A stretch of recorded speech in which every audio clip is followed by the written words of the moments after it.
On Carb Loading Tuesday, we're including carbohydrate in a couple of meals following training. And in this case, Peter and James and myself worked out first thing in the morning. So we want to have our carbohydrate included with good protein and dietary fat sources, during breakfast in this case. And after going the whole week with a very low carbohydrate content, we include the alpha omega M3 and its combination of essential fatty acids. And it helps the body respond better to all the food that we eat, especially carbohydrate. Carbohydrate, in the way that we're using it from good sources, adds a log to the fat-burning fire. And the alpha omega M3 helps to optimize insulin levels.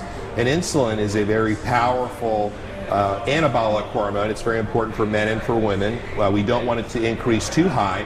We do want to peak its levels because it helps a lot with fat burning and recovery.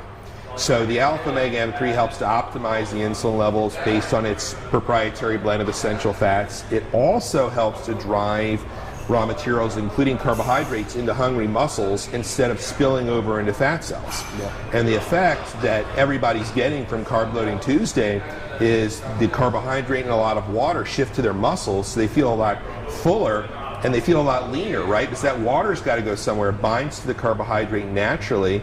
Your muscles feel fuller, and it's like you feel around the rest of the day with a better pump, so to speak, and look leaner, and people really like that.